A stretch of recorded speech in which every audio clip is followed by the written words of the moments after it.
We gotta do something. That is written by Jason Segel from the forthcoming film Forgetting Sarah Marshall, produced by Judd Apatow. Who else is in that film? Russell Brand Radio. How do I help you? I'm Russell Brand. You're listening to The Russell Brand Show. We're live from Los Angeles. I'm in Los Angeles. But who's that in London? Ruining people's lives. Looking like a baker, sitting like a Quaker, with religious beliefs that are in alignment with them. It's Matt Morgan. You right, mate? Yes, a little bit stressed because of your last-minute demands and subsequent technical problems caused simply by your ego. My ego reaching out into the world of technical problems now. Promises you've made to pop stars. Right, now I made some pledges to Morrissey, and if I make a pledge to Morrissey, by Jove, I'm going to keep that pledge. What was, right, if you're listening to this radio show, and thank God you are, because it's a hell of a radio show we've got coming up over the next 2 hours. Guests will be on later. Jonah Hill, out of Superbad and Knocked Up, also Forgetting Sarah Marshall. He's going to be in studio with me talking about, apparently he's been fined for weeing in public, so we can talk to him about that. That's just one thing. Noel Gallagher will be on the phone later. Matt, give him a text, see if he's around. Okay. Look, we're producing the show as it happens. This is organically. Come on, tell us your little story in the style of someone in some sort of rehab telling a naughty story from their past. There was this time once at the beginning of a radio show where I demanded a certain song was played, otherwise I wouldn't do the show. Come on. I didn't mean the threats, they was just empty threats. What happened was, right, Morrissey, I've been emailing with Morrissey, or either someone pretending to be Morrissey, but if it isn't him, he's got doing a bloody good impression. And he says, will you play There's Gonna Be a Showdown by the New York Dolls in your next radio show? And then I only remembered that he'd asked for that just now, as the radio show started. And then, so I have to put in, the music we play, we have to put in requests before, because I don't know, they have to get it from somewhere. I think they go down a library and get it. So they didn't have that record. No, I went, we've got to have the record, Morrissey will be able to hear it. And I'm doing a gig tonight, and Morrissey's coming, you realise. I'm doing a gig in Los Angeles. Morrissey's going to be sat there. And I wouldn't mind if it was a venue with, like, I don't know, 10,000 people and Morrissey was sat there. But when it's like Morrissey and about 3 other people sat in a room, that's going to be daunting. Are you going to address him? I don't think so. If you storm off stage, will he come up and make the announcement like you did for him? I don't reckon he will, and that's something I made a joke about in one of our emails, right? I goes, yeah, if should my throat falter, you better take to the stage heroically as I did for you, or something like that. And God. Right. What do you mean, two emailing each other must be something to read. It's good, I've been saving them up. Forward me these. I will, I'll forward you them. I've got some good ones there. I goes, you can come on stage and do your quaint Kenneth Williams impression, so which will be a sideways step for you, if anything, right? And then he sent back something like hilarious, zzz, and loads of Z's, like he'd fallen asleep. Then I didn't speak to him for a while. Flirting, you're both sort of flirting. Is this what this is? Is intellectual this flirting? I like it. I'm into this intellectual flirting. Anyway, so sorry for being unreasonable to the numerous engineers and people that have had to get There's Going to Be a Showdown by the New York Dolls, but that is coming up, and that's for Stephen Patrick Morrissey, once chairman of the New York Dolls fan club. But anyway, Matthew, the choice quote, I think, was, get that song, we can't get it in time. Go on iTunes, it's 2008. I said... Funny. Go on iTunes, welcome to 2008. I'm not going on. Someone should go to a shop and buy it. We had 3 minutes. Matthew, I'm a reasonable man. Matthew, I'll do what I can to make you happy. Change your nappy. Come, look, what have all... Anyway, George Bernard Shaw said, and here goes my justification for this latest outburst, a reasonable man looks at the world and asks how he can fit in with it. The unreasonable man looks at the world and asks how it can fit in with him. Therefore, the world is changed by unreasonable men, like old Russ and Hitler. What? What's wrong with that? You read that. That must have been dangerous. Well, you nodded sagely, puffed up your chest. I'm unreasonable. Brilliant. Mother! You best bring me some goat cheese. Oh, we ain't got any goat cheese. You'll get down that shop and buy me some unreasonable cheese. Oh, I'll give you such a... Where is my mum? She's supposed to be here visiting me. She's gone. She should be here. I can't do an old radio show without my mum stood by my side. So yeah, coming up, we're going to phone Noel Gallagher. We're probably going to phone Noel Fielding in a bit. He's doing the Teenage Cancer Trust at the Albert Hall on Tuesday night this week. I think it's Tuesday night. I can't be entirely sure. We'll have a bit of a chat with him later. If you want to email us, you can at russell.brand@bbc.co.uk, or you can text us at 88291. Let us know how you think we're doing. We make this show just for you, basically, and for me as well. I've had quite a good week. Have you had a good week, Matthew? Yeah, I've had quite a good week, yeah. Well, what's the matter? Nice. We had a sunny day yesterday. Yeah, doesn't mean anything to you lot out there, but, you know, it was a real pleasure for everyone here. Yeah, good. I'm glad. How's spirits in Great Britain? People's spirits up? Yeah, people's spirits are right up. How's Mr. G, Poet Laureate of the show? We'll summarise the show at the end of it. Is he all right? He's good. He's swanned in here after his theatrical show. Yeah, out of his mind, still in his dressing gown, coat, sunglasses. Swanned in. A girl on each arm. Yeah. An erection, most likely. Yeah. The way he lives his life. Despicable, really. Okay, well, let's think. We've got lots of our normal items. An anecdote, that's going to be on here. We'll do that later. We've got our regular item, Gay, but we're going to do that with Jonah Hill. He'll be helpful with that. We've got the opportunity to have Roland Rat on, Matt. Do you want him on? In what capacity? Just as a, like, you know, I suppose as a guest. A phone call? Yeah, like, right, yeah, I mean, yeah. I think it's quite funny that he won't be a person, he will only be Roland Rat, and he won't break character. I think there's value in getting him on and trying to make him break character. Yeah, I think so too. Yeah, right, because, like, he won't be able to exhaustively go into the background of Roland Rat and how Roland Rat feels about everything, will he? No, well, he may do, but I think it's just pressuring. Who connected it? Leave me alone. Like, yeah, we can ask him. Yeah, we can get him into territory that he won't be comfortable with, I suppose, can't we? I don't suppose the man who does Roland Rat, and I don't know who that is, will he actually have the rat on him while he's like? He's only on the phone. Wasn't he inside the rat? Wasn't it like a man-sized thing? No, it wasn't a man-sized thing. Matthew, you lived in a dream world down there in Dartford. No, it was just a man's hand. That's all that was. But you were so intimidated by it that you thought it was a giant. I thought it was a person in a rat costume. I can't remember it, to be honest. How could a person, how would the mouth move? It would just be immobile like Bungle. It's like, no, his mouth was a puppet. It was just a simple glove puppet with an incredible amount of sass. Right. That was his USP. So, yeah, let's get him on, I think. Get him on, quiz him, see how he feels. I'll tell you some things about my life if you want. Do you want to know some things about my life, or do you want to play a record, I suppose? What have you got? Anything good? Express Yourself, NWA? That's no! What about Showdown? Is that near? No, we've got Showdown here. No, I know, but that made everything go wrong, so I think we're going to try and get it off you. We're going to... I don't know how we're going to do it, but... Don't worry about that. Don't worry your little head about it. No, I don't think it's made anything go wrong. We can play it at any time. Okay. We've got a lad here who's a soldier from the American Army working with us now, mate. Really? Yeah, he's called Matt. You all right, Matt? You want to see him? He looks What's he doing? Bodyguarding? He's an engineer. What are you doing here, Matt? He's engineering. He's got a lovely severe face. Cool. He's a good-looking boy, but he looks like he'd kill you in cold blood. So if you crossed him. Actually, he's smiling at that. He's got some nice tattoos on him. Ink, I think they call it over here. Nice bit of ink up him. Lovely looking fella. So go on then, tell us something about your life. Doing this film, right? Bedtime Stories by Walt Disney, starring Adam Sandler, with a few bits that I'm in. I was doing this bit, like, the other day. I have to be laying down on a bed, and, like, there's the two kids in the room as well. The kids, as you can imagine, they're, like, proper sort of, like... What's weird is it's hard to contextualise them, because they're so sort of... confident and smart, you know, like if you normally talk to a 7-year-old, I mean, you're, all right, hello, how's everything going? You've had a nice day? Yeah, look, guess which hand it's in, that kind of thing, and that's just a coin within the hand, right? And like, but with these kids, you have to sort of go like, could you help me with my lines, please? What should I? Well, yeah, I guess so. I mean, you're in the last scene. You seem pretty depressed. What are you doing? Like, you know, sort of like, so they pick wise. on you. Yeah, they do actually a bit, mate. They gang up on old Russ a little bit. You're like a big doofus. Hey, come on, guys.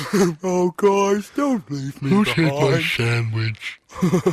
Oh, somebody knocked my lunch onto the floor. Yeah, I know what you mean about those kids.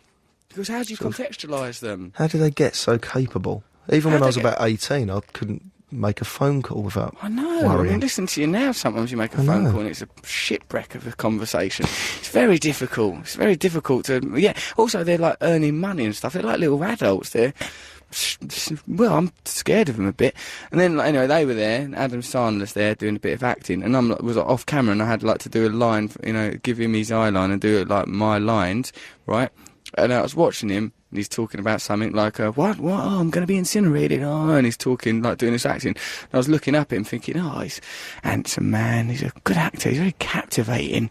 Look the way he delivers these lines, oh, I could watch him all day. And I realised that he'd stopped talking, and I was just staring at him. I thought, oh no, I've got to do some talking. It's my turn to say something. And that's how I did my bits. And then and afterwards he goes, I swear about that, Adam. I got a bit caught up looking at you. And he goes, did you fall for me a little bit, kid? I went, yeah, I did a little bit. Sorry. He goes, yeah, that's going to happen. I goes, oh, I can see what all the fuss is about. 20 years later, you got it. I can see what the fuss is about. I said it sarcastically. Right, but I'm getting quite a good relationship going with him. Another bit, right, he goes, hey, you don't have to be here for this line, kid. You can, he calls me kid, and I like it. And then, he goes, you don't have to be here for this bit, kid. And I goes, oh, it's all right, I'll stay. I'll just stay and watch you, Adam, and just learn It's a about masterclass, Adam. It'll just be behind this cupboard. If you need a drink or something, I can get it for you. You too, kids. Do one ass wipe! And I goes, yeah, no, it's just great pleasure to be here with you, Adam. Watch you work. And he goes, oh, okay. And he started doing the line like, oh, Jeremiah was a cowboy. I goes, yeah, I've seen enough of this, and just walked off. It was funny, mate. Oh, the kids didn't laugh. Do you actually get on with him? Do you actually... Yeah, he's fun, actually. I'll tell you who else is in this film. Turned up yesterday. Richard Griffiths, Uncle Monty from... yeah, he's there. You spoke to him? With now and I. Yeah, I spoke to him yesterday. He's mental. Is he? Ah, hello, Russell. But like that, and then he started talking French, and I had to just go along with it. Like, he just assumed I would talk French. Well, the poisson de la Blair, he has a certain je ne sais rencontre d'archep la con. I had to go, yeah, I think so as well, Uncle Monty. Like, just assume that we're Is there some camaraderie with you and him? Being English. I'm trying to build a bit of camaraderie, but I think he thinks I'm an idiot. No, he likes me. He likes me a lot. I've got a good camaraderie going with Adam. Trying my best with the kids, keeping myself to myself, trying not to pour any of the makeup ladies, really. It's going quite well, really. Yeah? Yeah, I think so, mate. Film's coming out. That other Judd Apatow film's getting good reviews. I think we're all going to be all right. If you want to email us, do russ.brown@bbc.co.uk. If you want to text us, do 88291. And, well, it's going to be a good show. Noel Gallagher, Noel Fielding, Jonah Hill in studio, Roland Rat. It's all happening. Plus regular item gay, our Jingle race war. It's all here. It's all there for you. What should we listen to? Can we listen to Showdown now? We can. People, our American contingent, although... What is your name again, Paul? My name's Peter. Peter. Peter's British, so like we've got blimey, there's a lovely atmosphere in here. It's real. Together we're bloody bonded. Like he's got a bunker mentality actually, although that's a bad thing. All right, so we're going to listen now. This goes out to you, Stephen, Patrick, Morrissey, New York Dolls. There's going to be a showdown. Hey, nice, you know me. Go on then, pop it on, dear. There's going to be a showdown. That's the New York Dolls, isn't it? Russell Brand on BBC Radio 2. That's for Stephen Patrick Morrissey. Roland Rat ain't answering the phone, Matt. Oh, God. Why the hell does he play these dirty games with us? Wonder what when did Roland Rat end?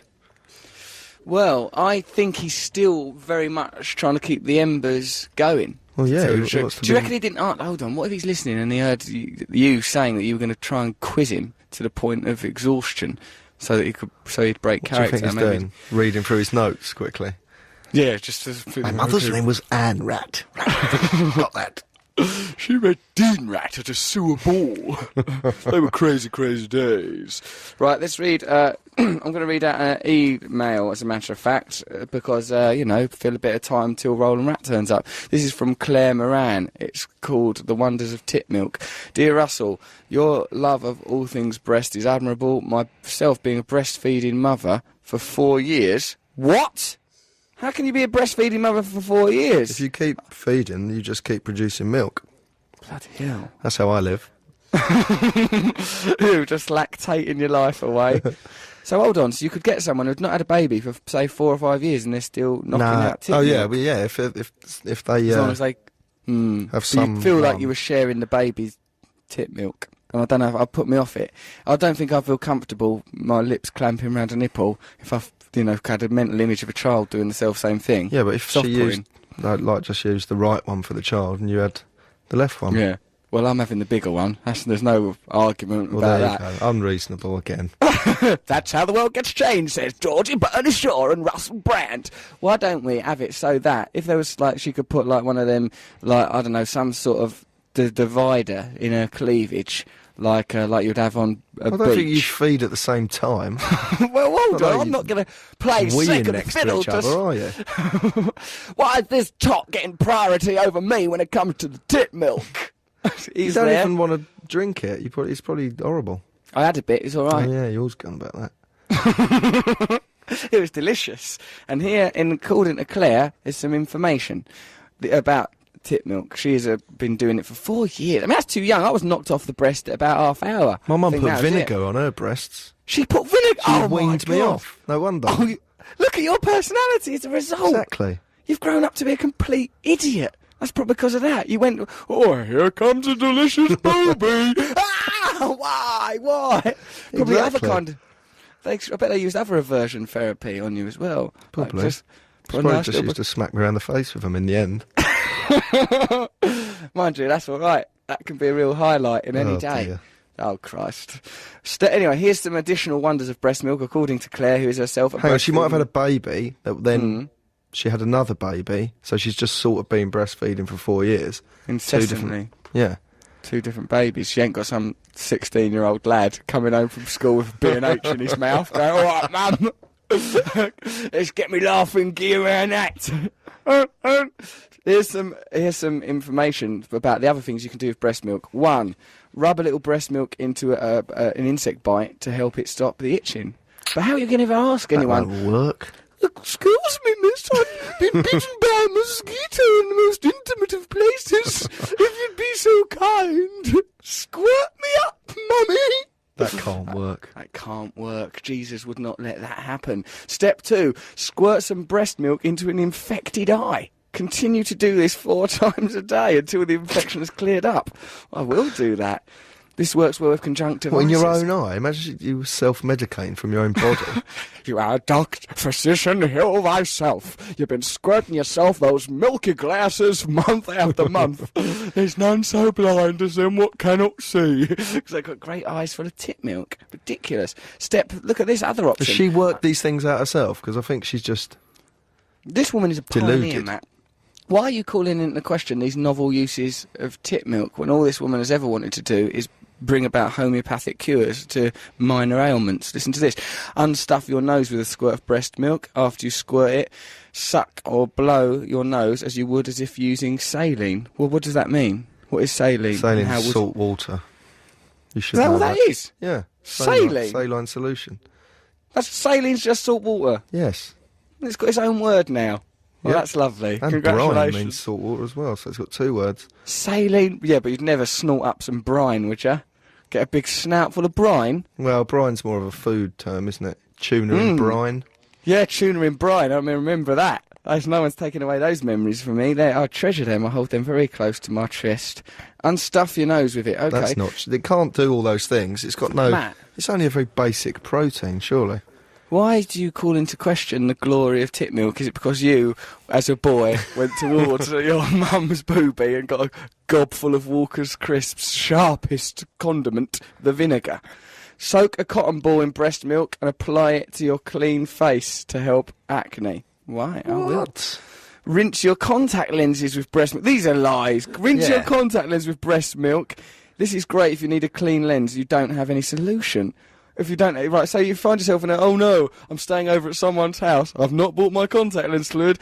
Is there a lactating woman anywhere in the building? Yeah, we've got hundreds of those. It's much easier to get contact lens fluid than breast milk, in my experience, and I don't even need that very often.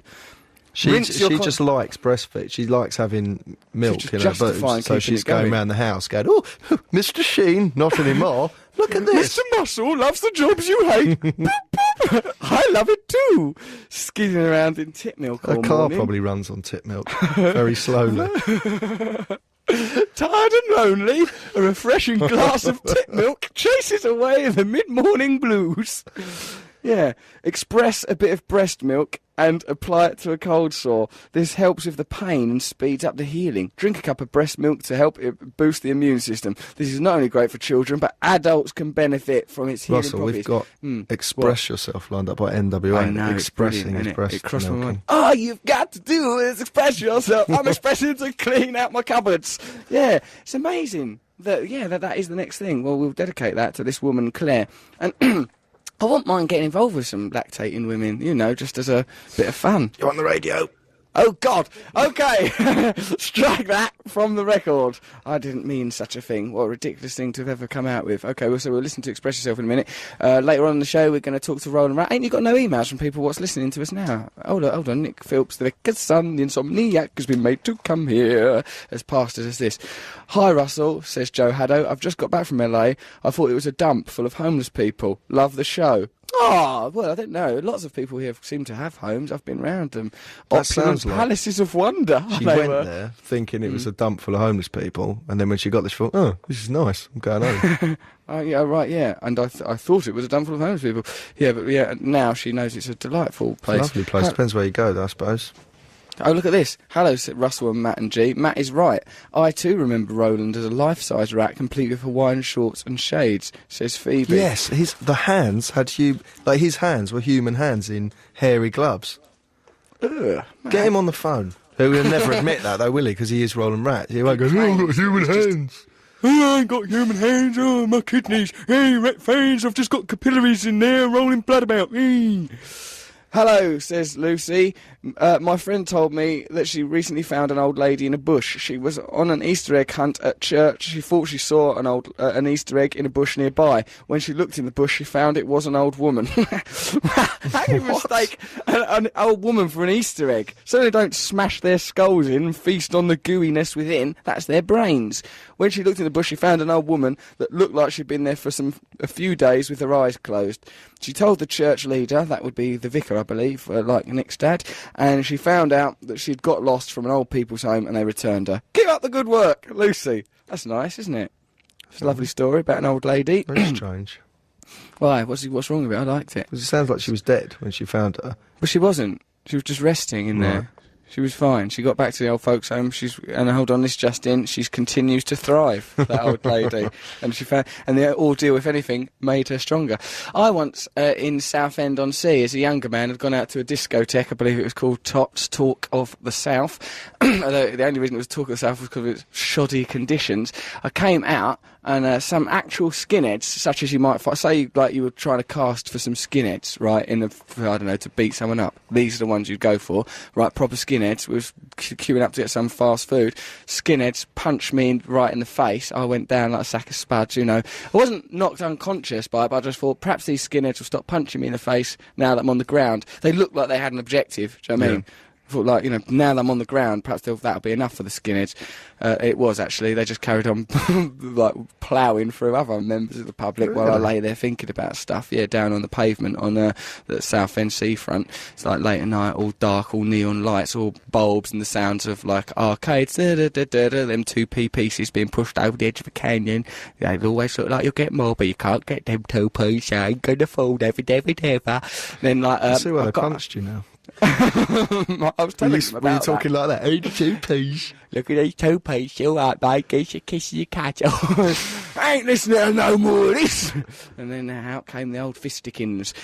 Right, and then I oddly, I overreacted to the punch in the face and went off and hid in a bush myself for ages, about 5 or 6 hours. I was on drugs, so the attack seemed worse. Because I was really high. And then I went off, ran off and, hid in a bush. And I was there for ages and ages. And I could hear people walking by. The bush was I just kept thinking them skinheads could come back at any moment. But why would the skinheads come back? This is tragic. Why isn't this in the book? It's a good story, isn't it? Save it for Bookie Wook 2. Bookie Wook 2 is coming out next Christmas. How old were these skinheads? In my imagination, they're quite young. Younger than you. Very young, slender girls they were. Attractive. No, they were, they were the same sort of age as me, but they were this is I was probably about 18 or 19. The skinheads were probably around that sort of an age. They were confident skinheads. Well, sometimes when you go and hide somewhere, you think, oh, you can't face leaving the place. I couldn't. I got institutionalised. I got Stockholm Syndrome. I started to identify with the bush, which was my captor. I didn't want to leave. It was my only environment. I wanted to make myself a bikini out of all the leaves and everything, and the woodland things within became my friend, and they were just woodlouses and mice. Well, no mice, worms, you know.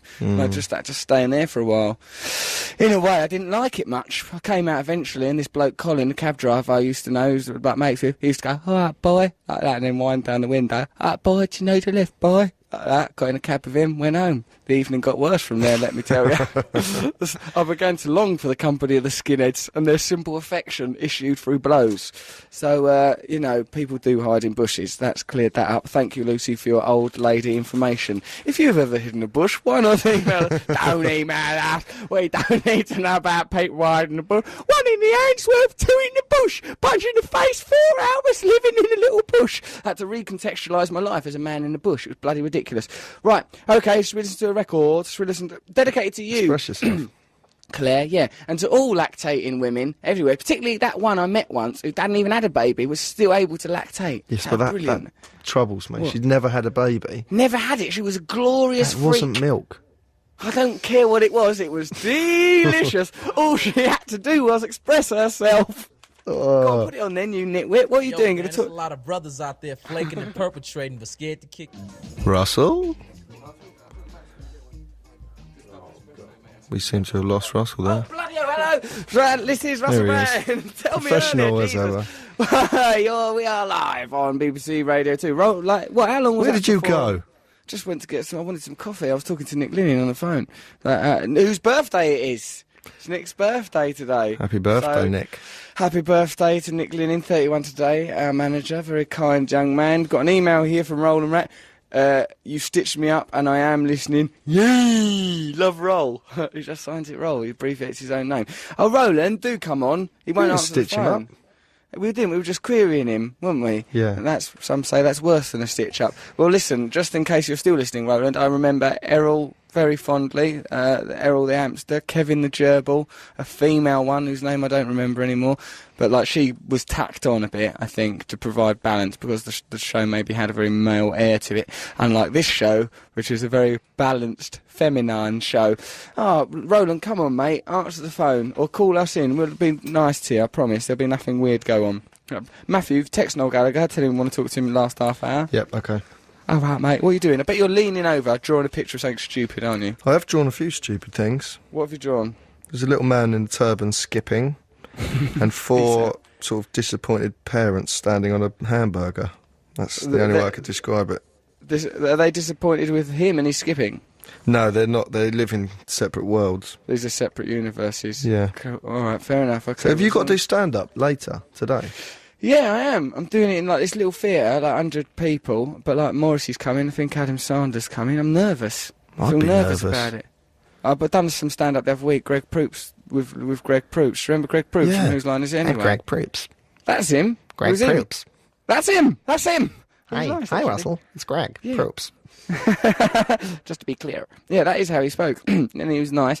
And I've done a stand-up there. Proops? That's such a weird name. It's a really weird name. I mean, where would that word come from? You should. And also Nick, our manager, happy birthday, Nick, unable to learn that name. Sometimes there's a word Nick just won't register. Have you noticed that, Didn't Matt? call him Poops. Yes, he did. Did he? He kept doing that. All right, Greg right, Poops. right, and I did him on the phone. Right, Russell's got to do. Remember, Russell's going on Greg Poops later. It's Poops, Nick, it's Poops. Yeah, right, well, as long as we're there in time for Greg Poops. It's Poops, Nick, it's Poops, isn't it? Oh, no. All right, yeah, pleased to meet you, mate. I see you're Greg Poops. No, Nick, that's Greg. You mustn't call him that. It's going to upset him. Yeah, and then so I did that gig, and I was nervous because I had to be there in the room before it. There wasn't, I like to go off and hide for an hour before I go on stage because I feel sick and anxious and nervous and terrified of death. And but I had to just sit in the room. Guess who was there? Here is the people that are here. Fern Cotton was there with like some actress called Natasha Kinski, who I think is famous. I tried to chat her up. I goes up to her and I goes, hello, what's your real name? She goes, what do you mean, my real name? Like what, as opposed to my stage name? My stage name, real name, the same thing. I went, what's your name? Good bit of chatting up by me. And then, it didn't lead anywhere. And then there was, right, so Fern Cotton, Natasha Kinski. Is this in LA? Yeah. right? And this is what's weird. Right, there's only about 100 people in the room, really little audience, lovely little venue called Lager, I think. Right, and also in there was Flight of the Conchords were there. Wow. Sharon's a bit obsessed with Jermaine out of Flight of the Conchords now. She's gone a bit obsessed with him. He's the one who doesn't look big like... one. Oh, really? Yeah, the big sort He of reminds me of geezer. Stephen King. Does he? Yeah, the writer Stephen King looks exactly like Jermaine. And also, I think he was a bit like Simon Amstel, and he's also a bit like Williams. These are some of the references you might need when looking at Jermaine out of Flight of the Conchords. They were there. And then James May out of Top Gear was there. What? James May out of Top Gear just sat eating some food. It was really unusual. I just was trying to... It was really odd. It was like just seeing it was like, I don't know, seeing your cousin in a strip club or something. In fact, that's the sort of place I would see my cousin, so it was weirder than that. That's where we usually meet up. So, yeah, it was very, very odd and disturbing evening. Plus, the man who wrote I Come From a Land Down Under. So, it'd be good to play that at some point. That's queued up, mate. Oh, is it? We've got that there Did you ready. speak to James May? James May, yeah, I did, sort of, because I was going to the toilet. So, in fact, I was coming out of the toilet, and James May was coming into the toilet, and, I didn't, you can't, I just directly come out, so I didn't want to shake his hand or anything, because, it's before a gig and everything, I'll get nerves, don't I, dear? So, and James May was coming in, there's sort of a moment of looking at each other. I did a hand gesture oh, my hands, I can't use my hands, but it looked like, look at these beautiful boobies, is what the hand gesture probably looked like. Well, you were going, oh, my hands are wet, I won't shake your hand. Well, they weren't wet, I'd not washed them yet. I'd hate to have to make small talk with James May, because I don't know anything about cars, and I imagine nor do I know nothing about it. I just went, cars, hey, I wouldn't mind going for a drive right now, down a road in one in the passenger seatbelt on or off, that's the real question. I'd say something rubbish about I'd go, oh, where's Clarkson, is he? Wait, where's Clarkson? Wait, mate, where's Clarkson? Where's the other one who had the crash? Where's Crashy one? Mate? Hey, mate! Yeah, the conversation We had to go at James May on this radio station once. Did we? Why? Yeah, for having old man long hair. Old man long hair? Older man long hair. That. I don't, that was probably you, was it? No, you said something about him having flyaway hair. No. I said that when I made Jonathan Ross that statue, it looked a bit like James May. Is that my coffee, Mum? Oh, your mum is actually there? She's just turned up. She's just turned up in a waistcoat, clutching coffee. Sharon's here. She's giving us espresso. Thanks, Sharon, for that. Right, okay, come on. Let's make the radio show seem much more professional. So, yeah, we can't get Roland Rat on. He won't answer the phone. Jonah Hill is coming up later to do our regular item gay. Matthew, why don't we do Jingle Race War, where we compare jingles that have been sent in to people, and I think we should go back to the old gay one. The old gay one, I think, was better. Russell's regular item gay when we do gay later, and but let's have a listen to some of these new jingles in the Jingle Race War. First one up, Jingle 67 for you, Matthew. Esther Lomas. It's just a general jingle, this is. Let's judge that among ourselves. Russell Brand, never stop to think about the always on the brink of man. Russell Brand, that's he. He's the man called Russell Brand, the man with guts and birds. This goes on for a while. He gets his girl so easily with his favourite body swerve. Russell Brand, he's the sort of wonderman. Russell, Yeah, wait, what? do you want to talk, or is you hypnotised by your own name? I got a bit hypnotised by that. I just wondered what she was going to say next. Oh. She's just going to keep saying. That's lovely. That's quite from nice. Mr. Lomas Clanad, there. sort of, folky. Clanad. Yeah, it's really lovely ode. I found that very moving, I must say. Thank you. Jingle 68 by Richard Chapman. Matt's show. I think they've made one in anticipation of your heavy metal show, Matthew. So Well, let's let's have a listen. to this by old 5, chappers. 4, 3. Hello, this is the Matt Morgan Radio Show. I've got some records. Do you want to hear them? It's quite good, actually. That's quite probably what the touching. show would be like. I might even use that. That's all right, yeah, keep hold of that. Don't lose that one, because you'll probably just put that on a loop, and that'll be the show, I would imagine. Pretty much. Jack Spriggs has made one. silly heavy metal show, getting himself ready. I was listening to our producer, Vicar's son and guiltmonger, Nick Philps, Paul, the engineer in London. You slouch. You are desperately drunk man, possibly masking all sorts of inner trauma. Well, bizarre. That's not a jingle. It's an excerpt with some bird song. Yeah, what you've done there, Jack Spriggs, as well as having a name of a fictional character from a children's story who's probably punished for playing with scissors or something. Jack Spriggs and the scissors and never learn, sprigging away at his fingertips. As well as that, you've just put birdsong over an excerpt. That is, we do not have we have a jingle race war, not an excerpt race war. Let's listen to Sean D. Wilson. He's written a jingle about Nick, our insomniac producer, who's come over here for a couple of days. Why do you think it's bad that we got him to come over for a couple of days, Matt? Did you force him to come over?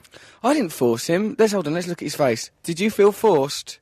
He's done such a little lovely face there of a man who don't feel forced. A man who's scared to admit he felt forced. Listen, he's not a man You can't who's make scared. him go to LA for one radio show and then fly back home. I didn't, as the radio station makes him fly back home, because apparently he's got other commitments. He works on other radio shows at Radio 2. I don't even ask what they are, because it hurts me that he does that. I consider it a betrayal. I saw a picture on Chris Evans' page on the bbc.co.uk website with him and his vicar dad and Chris Evans all together. Like they were all having a real laugh about us, Matt, and our radio show, and he's not ever justified what was going on! So We've what were you never doing? met his dad. It's about 2 years ago. We were drunk. You, your dad, and Chris Evans all vicering it up, were you? Chris Evans got his dad on to bless the show when he started. But I noticed when our show started, Matt, do you remember it being blessed by anyone's dad? No, I don't. That's why our show's cursed. That is why we've carried this horrible curse with us. Because of you, Nick, and your selfish vicar dad. You better get Ask your Nick dad down here. if he's ever put on the collar and that when his dad's Have you ever out. dressed up in your dad's vicar's gear? As a vicar, but you actually... Well, that's not fancy dress. That's not just fancy dress if people know your dad's a vicar. How's that fancy? You're just dressed up in your dad's clothes like a pervert. Have you seen the film Psycho? You're one gender away from that. That's all it is. You are a pervert dressing up as your dad, and it would have smelt all musty and of churches and strange beliefs, wouldn't it? And you were there at a fancy dress party. Making light of your dad's career. Yeah, making light. Oh, who am I? I believe in God. I am my own dad. What a disgrace you are. Attacking our whole religious culture there. Right, So, there's a jingle about him. There's a jingle about that guy who you just learned. The Reverend Son has made his dad ashamed. Well, people that listen to our show are unusual, aren't they, Matt? Yeah, we're they can't drawing rhyme. out. What is that? What I didn't even understand. All that just sounded like a Cyberman's nightmare. It just sounded like an echo that would go on inside your helmet. Say you was in a motorbike accident, right? That would be the last thing you heard. Just echoing around your helmet, your thoughts, your dying thoughts. So why was that a jingle? Bonkers. It was by Sean D. Wilson. Well done, thanks for contributing. Campbell Byrne has written one for Mr. G, poet laureate of the show, and now West End fancy pants actor. Let's have a listen to that. Where the hell's Mr. G? To be or not to be. To be or not to be. To be or not to be. To be or not to be or not to be. To be or not to be. Mr. G. To be or not to be. Mr. G. To be or not to be. Mr. G. To be. This doesn't need to be this long if it's just going to be that. It doesn't evolve. You can't... But how do they justify having it that long? It's like a little song. Yeah, it's a nice little song, but, like, if it's just going to need to be or not to be, it doesn't need to be that long. We got that message in seconds. So, like, the other thing is, why is it hip-hop in style? Because Mr. G has very much betrayed his hip-hop roots to become a fancy-pants West End actor. A true reflection of Mr. G's life would be a much more Mr. G type style chorus line of a song, wouldn't it? That's the way you... What? What's he saying? He liked it. He was getting into that. He went, Good how yeah. the show started with one of my own songs, wasn't it? Yeah, From the record. that was from out the of film. blind panic. That wasn't anything we Was it? planned. Who blind They were panicked saying out do on you? something, and then there was a song called Do Something. Do something, we're on air, do something. Put that on, it's called that, it's a sign. Luke Gray has made a jingle for G as well. Let's have a listen to that right. Right, the show's nearly over. Let's wrap it up with a bit of poetry from our poet laureate. G! How do you like it? How do you like it? G! How do you like it? How do you like it? Shut up while while he does the poem on the radio. That's good. That's good. Usable. We can have that. Well done, Luke Gray. That is a usable jingle. That's you in a different gear there. What do you mean? What gear? You're higher energy in all the clips. I am, aren't I? Shall I get a bit more upbeat now, do you mean? Upbeat. Drink your espresso. I drank some just now. Some, like, Sharon had bought it in. But, like, I don't want to get too upbeat because I've got to do a gig tonight, haven't I? What do you mean? So are you conserving energy at the moment? Not consciously, but I think it's where I'm nervous, perhaps, about performing in front of them Why people. Are you nervous? Well, because it's America, innit? What if I will say something unusual? Well, you what if will. my true... Exactly. That's why I thought it was only a few people, so at least if something was said, you could lock the doors and someone could say, look, now Russell's just starting out, and everything he said, you know, it was just a joke. Please sign these forms. Well, it could happen. Okay, that's right. Yeah, you're right. So what? I've got nothing to worry about. I can only have a limited amount of damage. Yeah. That's why I thought it was a small thing, just to see what happens. Yeah, that's right. But movers and shakers wanted to come. Now there's all movers and shakers. Oh, God. Like, one fella's a mover, another one's a shaker, Morrissey's a mover, Adam Sandler, he's a shaker. They're turning up. So this is the first time Morrissey's seen you do stand-up? Exactly. What would you do if you look at him and he looks bored or he's texting or something? Exactly. What if he just shakes his head solemnly? It's not good enough. Like, how am I going to feel? That's rejection from a hero. No, he'll be in the middle of a he'll love show. it. He will he? What about Sandler, though? He's going to hate it. It's all about him. No, he'll love it as well. Do you ever get scared that you might accidentally call him Ben Stiller? No, not until you just said that. I never even think of him as being in part of the same genre. Why would I say that? Why would anyone just go, I always get "All right, confused Ben with the Stiller"? two of them. I bet That's just you. That's because of your mother weaning you off with vinegary nipples when you were about an hour and a half old. You silly sod. No, it's never crossed my mind until then. Now come on, let's get on with this race. Focus on this. We've got a pin one next. Right, Pin. Remember, we used to go on about that a lot more, but now we don't so much. Leave this door open as well, lot. Pin by Tom Rosen.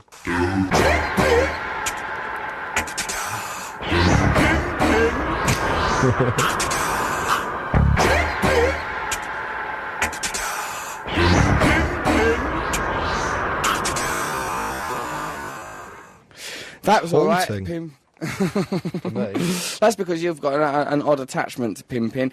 Right, we've got an email here. This is from Rebecca. Totally understand the crush on Jermaine off Flight of the Conchords. He's hilarious. Give him a kiss from me. That's from Rebecca. What, Sharon? Sharon's overreacting. What's the matter? I can't believe you said that on the radio. I only said you had a bit of a crush on him. I didn't say, like, nothing bad. He is the one I'm thinking of with the glasses, the big... Yeah, the big one. He looks like my dad. Right, Sharon, since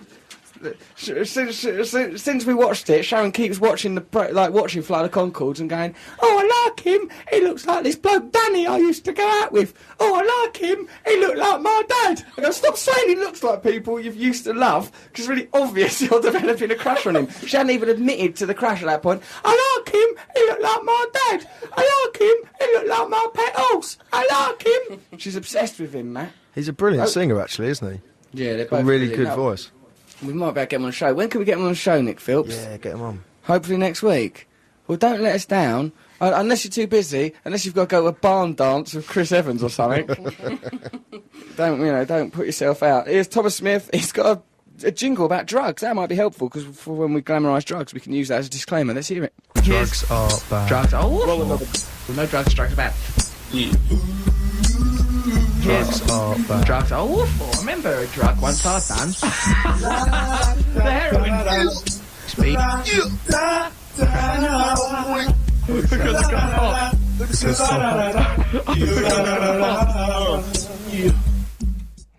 There we are, drugs are bad, and what we've got to do now is the news. I don't know what's going on in the world. I hope everyone's all right. We're in Los Angeles, so remember, we're a bit out of touch. So this is BBC Radio 2, online, on digital, on 88 to 91 FM. There is some news. Noel Gallagher, Noel Fielding, Jonah Hill coming up later. You're listening to Russell Brown on BBC Radio 2. That was them, Men at Work, Land Down Under. That bloke, we met him the other day, who wrote that. It was nice. Good, them words. Some interesting things going on. Later on the show, we're talking to Noel Fielding, Noel Gallagher, and Jonah Hill will be here in this room with me, talking about stuff, probably doing our regular item, gay. Matthew, you okay? Yes, very well. Sound a bit quiet to me. What's going on with... Oh, that's too quiet for me. Thank you. Right, let's do some of this anecdote thing. Have we got a jingle for an anecdote? Yes, we haven't got a new one. We've got the old classic. Oh, the old clay. Yeah, it'd be nice to hear that. Hello, dear. Hello, dear. Oh, dear. Cry me pipes and things that Nancy. Things we say, we don't know what we're doing, do we? Oh. This is from Mary... did that make you feel sentimental? Yeah. This is from Mary Fury from Kill. Dear Mary Russell Fury? Yeah, what's wrong with Mary Fury? Crazy name. It's like a punk name. Yeah, it is, isn't it? Because Mary the Virgin, Fury, like Billy Fury. I'm into it.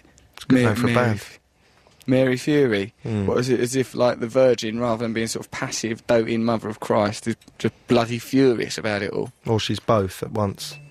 Like she's a furious, angry mother of Christ.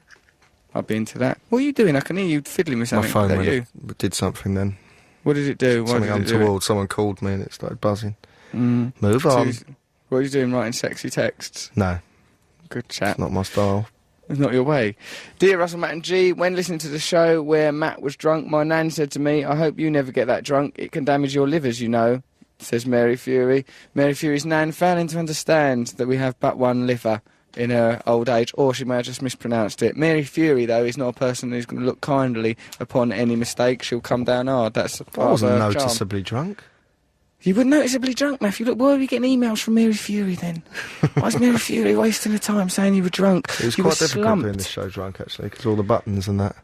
Yeah. Well, that's why people generally don't come to work drunk. I know. I mean, I don't know The why. whole drink driving thing passed me by, but... Yeah. It's all This is fun. understanding now. I'm a better driver when I'm drunk. I feel more confident. I can react quicker to the people I'm running over. Sorry! For heaven's sake, look at him. One breath demanding ridiculous pay rises. The next minute he turns up blind drunk to work. Ridiculous. I deserve this, that and the other. Where's my car? Take me back to Dartford. Matt Morgan.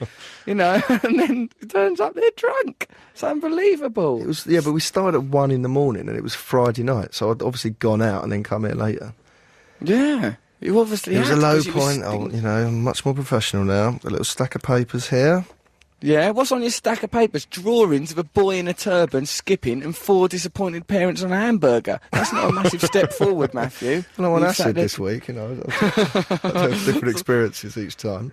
A lot of things coming up. Hello, Russell, Matt and G, says Emma, as part of our item, Anecdote. My mum regularly claims that midgets are never out of work, basing their entire theory on a never-ending demand for Ewoks. Well, that's not going to keep people in. And I don't think you can say midgets, dwarves, little people. Little people. What do we call? The little people is what they, politically correct term for them when you when you book one for a you know, from an agency for TV work or something. You said have to phone up and say, "Oh, hello." You Can I did have a little TV work. person? What about when you did TV work with some little people? Yes. You chased them around and picked them up and scared them. Yeah, well, the job was that they had to be chased around, giggling, going like that, and then picked up and put into something. So I had to do a casting for them. So I had to. Someone filmed me chasing like about 10 little people around, one after the other, and I had to. And we've discussed this before. Didn't you haven't we? flirt with one of them? No, there was a female little person, and she appeared to get turned on by being chased. And Was when it I her caught that up got- with her, I didn't know where to grab her. Where did you grab her though in the end? By her boobs, Straight for wasn't the it? boobs. Straight for the boobs. Picked her right up by them boobs. Dragged her right No, up. I didn't all touch her. nice. I thought it was unprofessional. Didn't you say she smelt funny? No. Well, anyway, there's a little person working on this film. A little person I like to call my penis. There's a little person working on this film, right? Like a dwarf, right? And there's a bit where they stand in for the children because the children can only do a certain number of hours a day. In spite of their remarkable professionalism, they clear What? off. And, That can't be right. It's true. So they get a little person, dwarf, to stand in, right? And then there's this line though where like it goes, and then a dwarf came, an angry dwarf came and kicked him up the butt, right? And that's normally a child saying it, but when it was the stand-in, the dwarf had to say it. They had to go, an angry dwarf came and kicked him up the butt. And I was there in that scene. I just had to look down at the ground till it all went, everything went They away. don't mind. They, you know. Do you think they don't mind? Because Well, I think you if said they it- work in showbiz, if you weren't happy the way you were, you wouldn't go out there and. Well, mind you, I don't know if it's hard to get work. I can't see that it is. Oh, God. Look, Stop it was me a very talking. happy scene. It was a scene about a great deal of joy, and she was crying when she said that line. So I don't. It seems to me that she weren't entirely happy with it, Matthew. I don't know, but other than that, it's been a joyous atmosphere on the set. I'll tell you what else happened. Like when, guess what? There's this bit where, like Adam Sandler told me to do something one way. He goes, "Hey, Russell, when you do this thing, I want you to, you know, like I've told you about Mike from Neighbours, and I can't bother to go on about that. Let's do an anecdote." I just remember that Noel Gallagher loves Little People, doesn't he? Do you remember He's that? obsessed with them. Oh yeah. Where is he? He Let's said, get him on. yeah, he's listening to the show. Is he listening to it now? Yeah. Well, you know, there's a picture. We took some pictures of Noel Gallagher, right, when he came in here, right? And guess what? He looks like, he's well funny. There's pictures of him with, like, Nick, happy birthday to you. And there's pictures of him, right? Noel Gallagher looks like a waxwork of a next-door neighbour. You know, like a mum's mate. You know, like a mum's mate who's got her hair cut a bit short. Oh, I just thought get it cut short in the end, What, you you're know. saying he looks female and waxy? He looks like a mum's mate, next-door neighbour. Should be wearing a little pinny. All right, love, mum's mate. Oh dear, all right, mum's mate, Noel Gallagher. At first he was wrinkly rocker Noel Gallagher, now he's like a mum's mate, like a next door. Oh, Jean from over the road was here earlier. All right, love. Jean with her nicotine fingers. Oh, you see him in a little Sam suit. Do you remember Sam suits? What's a Sam suit? It's like a sort of velour-y material that they were... Yeah, your mum's mate, exactly. They used to wear those, and Yeah. What kind of, what, then house slippers? Gold necklace on the Sam suit. Oh, I could see him in that. Oh, it's getting dressed up in that. Yeah, I'm getting more into it now. This is turning me on. Let's get that photo up on the website, because people are going to crack up at that of Noel Gallagher. Although might drive Sarah out of that ridiculous relationship.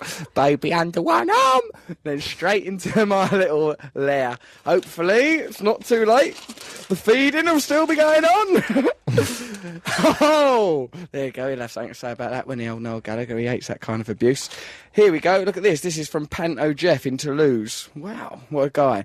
Hi, Russ and the team. On seeing a young mother with a new baby, my nan said, "Ah, look at that. Don't it make you feel all nocturnal?" But she wanted to go out and look at foxes, go down a badger's den. Russell. That's nice. What, mate? Someone very important's on the line. Is it Noel Fielding? I think so. Oh, my God.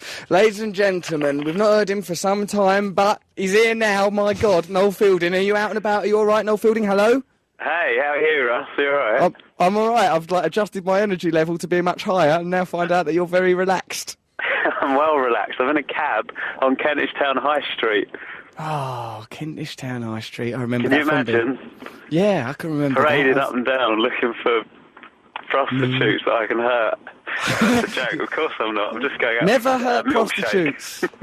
Just having a milkshake, which is another word for a prostitute in Noel's language. He shakes up their lactating boobies, makes them eat lots of delicious strawberries till they pour forth. Are you okay? Exactly. How are you? Well, good actually, thanks. I'm in another country and everything. I'm trying to relax and adapt to it all, but it seems quite good. Are you in Hollywood? I'm actually in Hollywood. I'm like this radio station where we are. We can see a glorious view. I can just from where I am now. I can see Sandra Bullock getting off with a homeless man. I can see the Hollywood sign. George Clooney's emptying himself out into a bin. It's really wild here. As I imagine it, I can see you just sitting on the O of the Hollywood sign with your sort of drain pipe legs hanging over the edge, just sort of taking it all in. Maybe with a cup of tea. I'm sat right in the middle of the O, just with little legs dangling, all lifeless they are, all pigeon-toed and inwards. With your pointy boots, sort of jutting up and down. That sounds beautiful. It's really nice. Why don't you come out? A lot of people seem to think that you and I should do a film together now. There's a lot of interest. There's a lot of talk about that, isn't there? A lot of talk about it. I said, all right. Give them what they need, shall we? Yeah, why not? We'll write it on the hoof. We'll write it as they're setting up the cameras, each scene. Be a new concept. Right. It'll be nice, yeah, we'll work it out as we go. We'll just perch in one O each. You can be in one O, I'll be in the other O. We'll be scribbling out some ideas. It's going to be a smash hit. I bet we could scribble out faster than they could set up for the day. Of course we can, especially if we learn shorthand and just do drawings for some bits. Oh, this is amazing. There's a woman in a cab opposite. I'm in an Addison Lee. She's in a real black cab. And she's other cabs are available. She's listening to me on your radio show. Woo! Yeah! And she's We're out there live. We're reaching out to people. This is it. She can see it. For one person, this is a visual medium. And she's looking for a taxi window, which is like a TV screen, so it's perfect. This is brilliant. Pretend to go downstairs, Noel. No, why don't you go into the basement and collect some stuff? We need it for our script. Are you doing it? Are you doing it? I will. Oh, that's Do it for beautiful. her. But that one lady in your cab that's listening, hello, I saw you. Gave me the thumbs up like Macca does. Yeah, our other 2 million listeners may be alienated by that, but for her, what a treat. What a rare treat. What a treat for that one singular lady. It's not often that you see a lady driving a black cab either, so it was nice. In itself, it's brilliant, yeah. I make a special effort. If I get into a cab and it's a lady driver, I always think, well, this is lovely. She's in complete control. I think of her being in the back of the cab like being in her womb. I really settle down. In her womb? Yeah, right in her womb. You know, not in a sexual way. Just dozing in a womb. Carried about like in a kangaroo pouch. Yeah, that's nice. Yeah, that's nice. All mucusy. So how are you? Is it all sunny there? It's pitch black here. Yeah, no, that's just the night time, Noel. Don't be alarmed by that. In 8 hours' time... I've been blaming the English weather. No. I've been cursing the weather. You mustn't. Every 12 hours or so, there will be 8 hours of darkness. You mustn't... Oh, don't really? let that affect you psychologically. Yeah, oh, that's what that is. That owl was. I couldn't believe it. That owl, yeah, they come out of the night time. That's where the... That's a silver dustbin lid in the sky. Is that the moon? Right, that's him. Who comes out every night? He'll be replaced by a golden crisp-like character in the morning. You mustn't be alarmed. Oh, damn. I've got it all wrong again. I don't really know what's happening. You must observe the cycles. What about when that white blanket is laid over the world for a couple of days a year? That must freak you out as well. Yeah, it's weird, isn't it? That huge sheet. Who makes that? Because you can't get sheets that big. When I've been into Debenhams, they don't stock them. They won't do them in there, those little a chilly Rumpelstiltskin type character that weaves them together at night. Like a big patchwork sheet. Yeah. He calls it snow. See, yeah, that's just branding.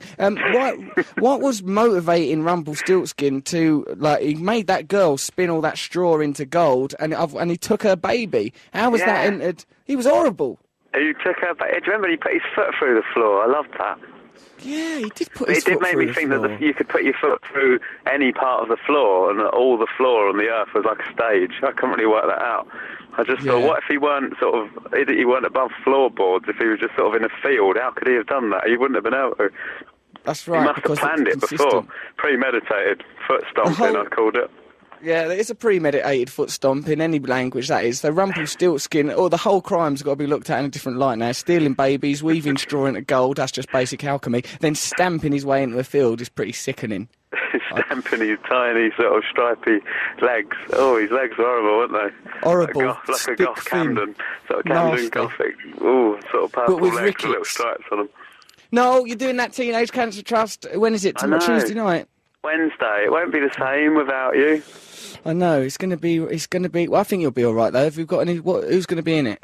I think I've got Count Arthur Strong. Do you know him? Yeah, he's good. He's good. Matt Holness is coming back by popular demand. Everyone likes him. I've got Orman Meatham coming down, and maybe a surprise, a special surprise at the end. Maybe a sort of Bush-esque type surprise that I don't want to give away. Who could that be? But I don't want to get the fans too excited. No, crikey, especially not with your curmudgeonly cohort's attitudes to live work. I know. It's going to be touch and go right before the second act, I imagine. Oh dear. Well, best of luck with all that. I'm sure it'll be fantastic. Oh, thank you. And there are still tickets available, so if anyone wants to come, text me or Russell. If you haven't got our numbers, buy some. And don't be alarmed by the sky going black. Apparently it's a thing called night. That's just night. That's going to happen again while the sun god Ra wrestles with the darkness. Will he emerge triumphant? More news, 6 a.m. GMTV with Lorraine Kelly. Yeah, get some tickets for that thing. It'll be quite good. I'm going to do you a touching message to read out, Noel. Oh, brilliant. Yeah, I'll read it out on stage. That'll be really nice. Wicked. What if, like, because I was thinking of doing it all sort of sarcastic, but then what if you do it all sarcastic at first, and then maybe... Right. So I thought it'd be funny if you are in Hollywood making films, and I thought we could make some comic gold out of the fact that I'm still here a year later doing charity gigs on my Todd, and you've gone off to Hollywood. I thought that would be quite funny. Is that the Albert Hall, though? If you fancy putting a PS and putting something nice... What about you, or about the Teenage Cancer Trust? The whole charity and, the kids. Yeah, whatever you fancy. This is what it's going to be like. You've held a pen before. I don't know if I can do it. With a quill. It didn't go well. I was just using that to tickle a duchess. I let go of it eventually. It was an horrible business. Hey, this is like when we write that film, you know, where it'll be like, you know, we're writing it on the hoof. It's going to be brilliant. I've got great plans and ideas for it. It's going to be beautiful. I noticed that Courtney Love's very keen to produce it. I'm a bit worried about that aspect of it in case she might be a loose cannon on the set. Courtney stomping around. She could stomp around. It, but actually, she's quite a good actress, isn't she? So we could get her to do a little cameo. Be good if she does some acting. Won't be good if she sort of turns up kicking over cameras in DM boots, smoking more fags than one at once, a fag between each finger, jabbing at us. Don't need that. No. It'll be fun, won't it? Let's do it. Come over here then. You'll have to come over here. It's ever so nice. Jonah Hill's coming on this show later. I happen to know he's a big fan of the bush. Perhaps give him a message that I can... Yeah, I'll give him a message. You're living up in the hills, in the Hollywood Hills. Is that true? Yeah, up in the hills. Don't be like, but it's not as nice as it sounds. When we got there was child's knickers in a drawer. So really? Yeah, loads of child's knickers. You didn't look at that as a boon. You thought that was quite... You didn't sort of like that aspect. I think that's quite nice. A bit of grubbiness.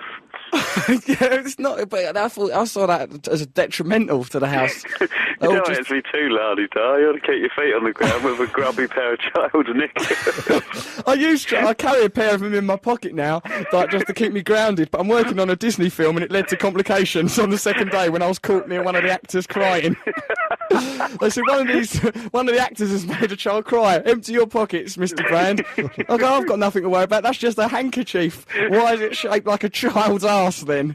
Came the question. Said no reason. It's a novelty handkerchief. That's just novelties, all that is.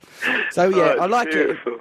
And the electricity don't work. But other than that, it's nice. Other than that, it's so basically you're living in a cave full of old child's knickers. Well, it's not as glamorous as I'd imagined or hoped. It's a home from home. When Russell's gone to Hollywood, it's amazing. Apparently he's living in a cave full of child's grubby knickers. It's the life I'd always dreamed of. Right, no, go on, say something. I'm actually changing the course. So I was going to go out for a drink in Soho, but now I'm telling him go straight to the airport. The grubby knickers that have lured me in. Yeah, they've got I'll a magnetism. There within the hour. Thank God. Noel, I look forward to seeing you. I shall greet you at the airport. You'll recognise me. I'll be the one wearing child's knickers on my head, on my feet. I'll be swathed in child's knickers like an infant Christ. Covered from head to toe in little children's Y fronts. There I am. All right, mate. Thank you very much. Good luck. I'll send you a nice message. I'll send you a nice message for that for Teenage Cancer Trust on Wednesday night at the Albert Hall. Noel Fielding there. Cheers, mate. I'll talk to you later. Luck, and I'll talk to you soon. Focus on your journey. Look after yourself. Bye-bye, Noel Fielding. Bye. Bye, there he goes. Oh, Noel Fielding in the back of a cab, doing a TV programme for one adjacent listener there, and also getting us into the dangerous territory of child knickers, and also why there is a perpetual cycle of light and darkness. Did you enjoy that, Matt Morgan? Very good. Loved it. Nice to hear him, isn't it? Yeah. So do you reckon you could do a film together? I don't know, don't you think I might be petty and jealous? Oh, yeah, obviously, but... I don't think we talk about that on the radio, do we?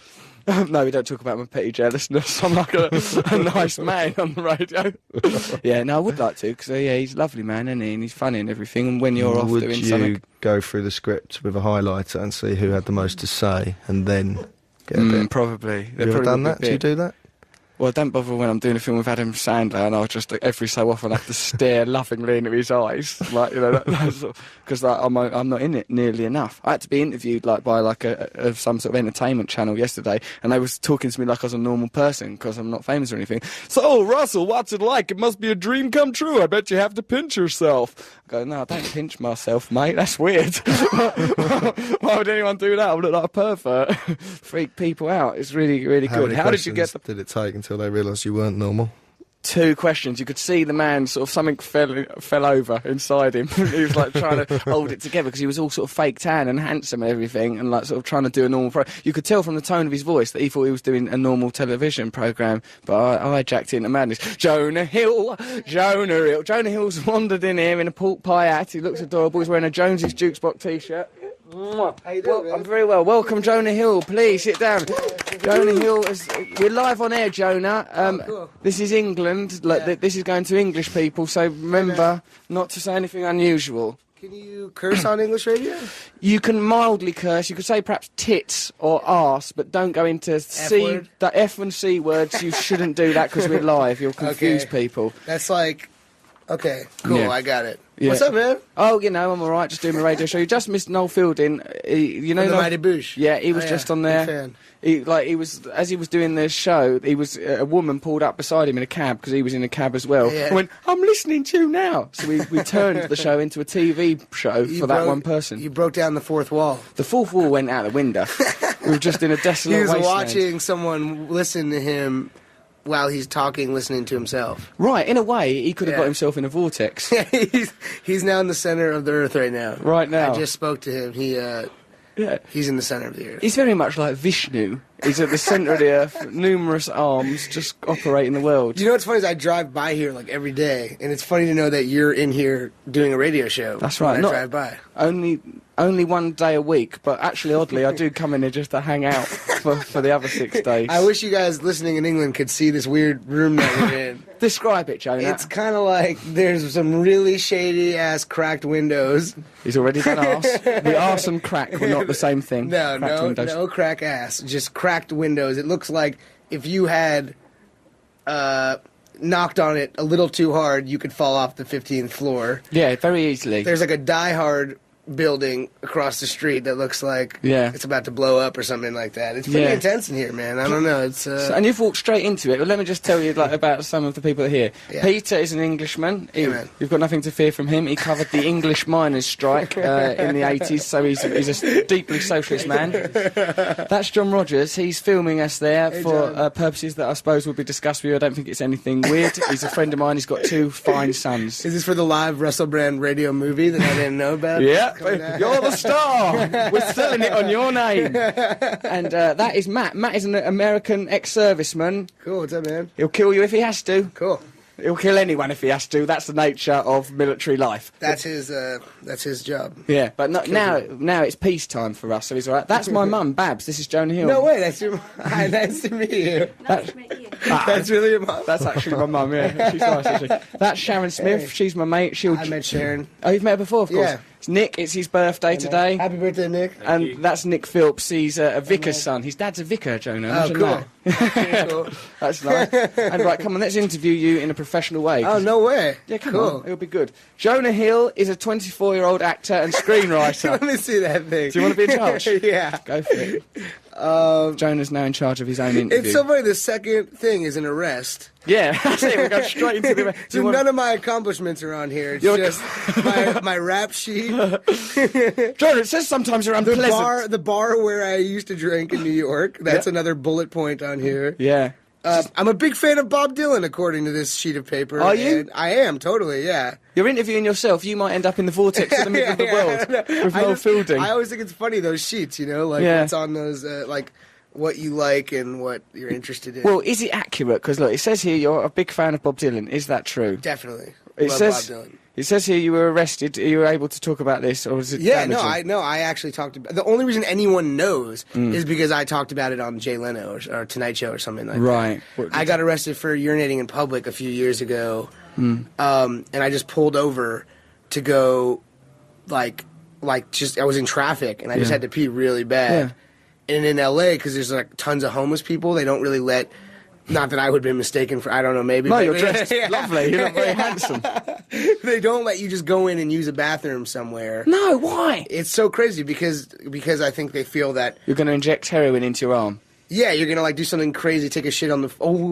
take a poop on the floor. Oh, Jonah. Like that. Sorry. Why have you done that? First weeing in public. I'm sorry. Apparently weeing on homeless people for sexual kicks. Now shouting swear words. What's next from Jonah Hill? I apologize, England. Seriously, guys. I'm super sorry, England. Oh, look at that as a nice apology. That sounded genuine. Yeah, well, I'm sorry. And they don't let you use it, so I went over and, just peed in an alleyway, tucked away, not, in view of anybody. Yeah. And then all of a sudden I heard, whoop, whoop, and it was just, 2 cops, and they're like, put your hands up, get your hands on the air, screaming at me like I was, like about to kill somebody or something.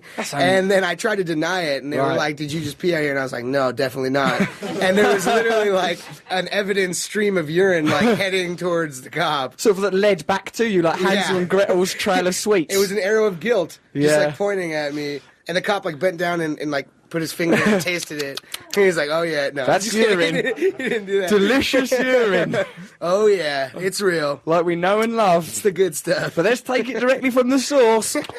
Yeah, that's Jonah Hill, all right. I don't know it anywhere. I see. Well, I have a criminal record myself, of course. I think I've been arrested for urinating in public, but of course there's many other crimes. What's the longest time in jail you served? Only like hours, really, because they're mostly possession of drugs, stealing things, public nudity, smashing things up, abusive to a police officer. You don't do time for beating up a cop? No, only abusive, like if I was unpleasant to him. I didn't kill him. I'm not Ice-T. I have this picture of Russell in my head of like when he was crazy doing like beating the hell out of a cop. Well, I would have done if I'd have felt physically confident enough, but I'd much more be a person Cops are generally...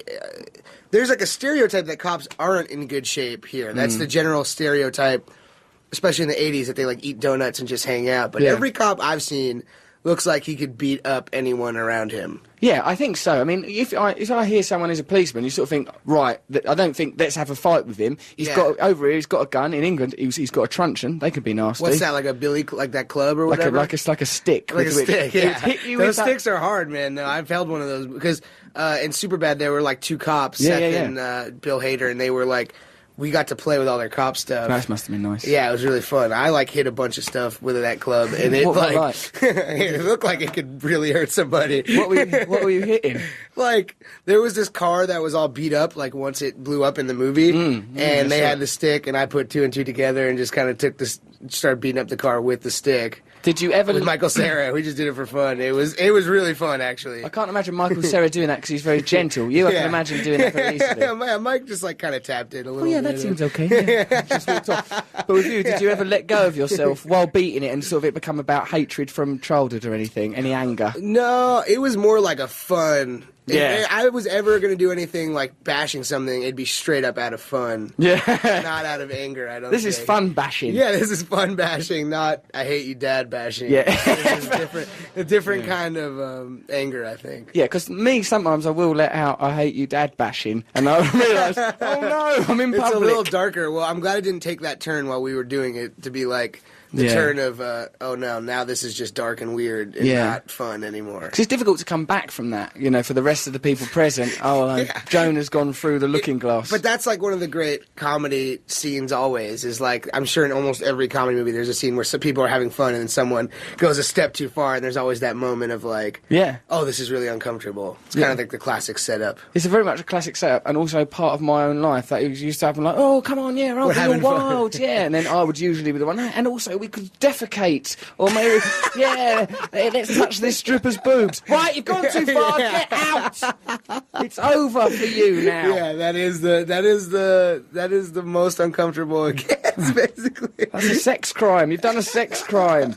You're a star of numerous films. I've seen you in Superbad. Well done. Brilliant acting by you. We've made a film together? We was in Forgetting Sarah Marshall together. We had scenes We're together. going to make another film together? We're making another film together. It's a me and Russell movie. We can't even talk about it. It's so top secret. It's so top secret. They haven't even announced it in the world yet, but just know that Russell and I are going to make you together. It's going to be pretty exciting. Awesome. Yeah. It's funny. I've been working on it. Yeah, it's funny as hell, man. Yeah, it's going to be good, isn't it? Because you're very good at improvising. For example, all these things you've said just now, you're just improvising them, are you? If I had written them, I'd be pretty bummed out at myself. Right. How funny they are. Why did you swear? If I had spent time writing this brilliant material that's coming out. Don't put yourself down. It's lovely. I liked it when he talks about the arrow of urine, for example. We can keep that. All right, cool. We can edit out the rest of it. Just use the arrow of urine part. Yeah. Ladies and gentlemen, welcome Jonah Hill. Arrow of urine. There he was. That was fantastic. I would love that if everything you did was edited down to the best, like, 30 seconds. You know what I mean? And then you could just be like, Jonah, and then 30 seconds of, semi-funny stuff, and then forget all the dumb stuff. No. You've been fantastic. Don't put yourself down. I won't hear of it. What was it? So you done Saturday Night Live. Did you like doing that? Oh, yeah. That was, like, my dream since I was a kid, man. Because I have a lot of English friends. And in England, it's not really They don't even show it out there, right? We don't show it, but we know it's a cultural reference, and we know that it produces movie stars, so that's how we know it. And hosting out here in comedy, if you host Saturday Night Live, that is the #1 highest achievement that every comedic performer goes for. Right. Is to either be on Saturday Night Live or even host it. Right. You know, and to me, that was like my dream since I was a kid. So it was really fun, man. It was crazy. Go on. What was your favourite bit of doing it? Did you enjoy it? Was you happy? Yeah, I got to like write 2 pieces that got on the show. And that was a dream also, to be like a writer, you know, to write something for the show. Yeah. And it was cool. And a lot of my friends are on the show, like Bill Hader. Yeah. Who was in Forgetting Sarah I Marshall. met him the other day. He's amazing, isn't he? He is like one of the nicest, funniest dudes ever. He's sitting on a lot of intensity, isn't he? As a matter, like, 'cause he's one of the people that has to bring himself down to be in a film, as opposed to, right, let's get excited, I'm in a film. He's one of a very intense sort of person. Yeah. Like he's going to explode. Well, he also is really good at impressions. So it's annoying when you're talking to him because you know he's kind of forming some sort of impression of you. Right. You know what I mean? Like, because people that do impressions, they kind of like, that are good at them, you know, they're kind of like, oh man, when I leave, is he going to do something like, hey, I'm Jonah, this is my impression of Jonah? And you're going to be like, oh man, it's spot on, and I can't even get pissed because it's like, right? But it's I'm still... Jonah, I'm weeing in the street, I'm lying to the police, I'm Jonah. That's his impression of me. Yeah. That's spot on, man. That's it. I think we very much captured the essence of you. Right, due to your obsession with, your unhealthy obsession with Bob Dylan, I suppose someone's probably queued up a Bob Dylan record, have they? Is there one available for us to listen to? Blowing in the Wind, Like a Rolling Stone. What do you want? That? Do you have... don't be obscure to impress people in England.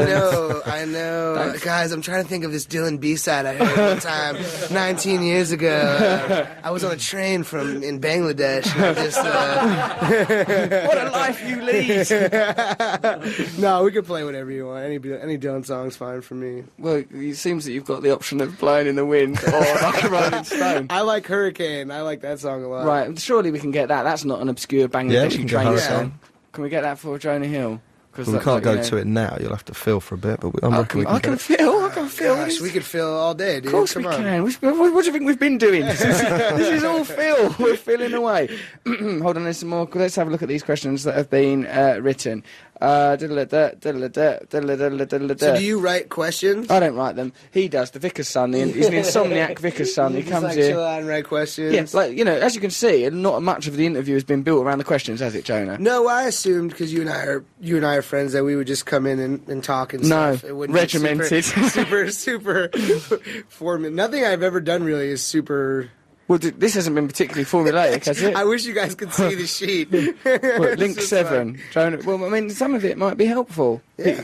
In college, Jonah wrote and acted in his own plays at the Black and White Theatre in the East Village of New York. It's actually a bar, not a theatre. Right. So we turned like the front of the bar into a stage. Already that's difficult because you're fighting against the function of the building. Of everyone being drunk. Yeah. Right. But it was funny. That's where the jokes came from, because it was like, if it wasn't funny, people that are drunk don't want to see like a serious play. No, they don't. They want to either laugh or be drunk. Yeah, that's it. They've chosen a certain lifestyle. Yeah. If you want to be serious, don't spend your life drunk.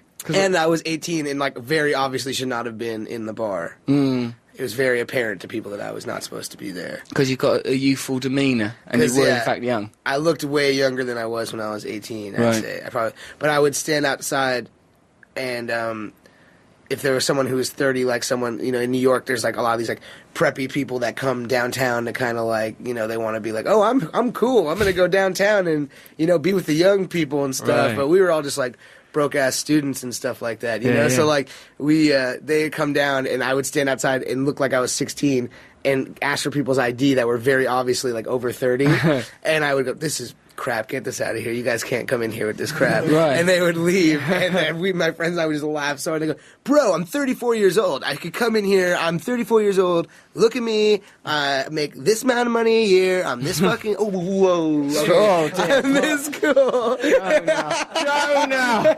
Why are you trying to destroy our country? Right, it doesn't get Bob Dylan now. We put on Bob Dylan, you've ruined England. Sorry, England. We've ruined the special relationship. We fight wars with you. And what do? You come here and effing blind. I'd like to apologize to England and Bob Dylan and Jacob Dylan. See if you can finish that story without befouling the air with your gutter mouth. That was it. It was nothing It else. just ends on you effing and blinding. I knew, yeah, me F-wording. Yeah, that's it, right. A 34-year-old man. Imagine that. Jonah effing and blinding at an innocent man who was prepared to state what he earned, what his salary was to get into a bar to watch what was probably not a very good play. Worst show by an 18-year-old ever. Right, a tier play. Let's put on the hurricane, like the hurricane of foul language that we've been subjected to by Jonah Hill. The hurricane. I never shut up. That's Jonah Hill's favourite record, blowing in the wind there. A record by which he would like to identify himself in his new neighbourhood, what's it called? Silver Lake. Yeah. I'm gonna get kicked out before I even move in. Here comes Jonah. I was trying to pick the most interesting Bob Dylan song, be really cool. Yeah. And you literally threw on the one that's yeah, that's very much at the end of Cheers. Yeah. Whatever. That is the leper's bell of Bob Dylan. I think that closed out Frasier. I think that was the last song played on Frasier. It was the most typical, Yeah, you've really identified yourself. Yeah, well, it's all right, isn't it? We can move on. That's not. Listen, we're beyond that.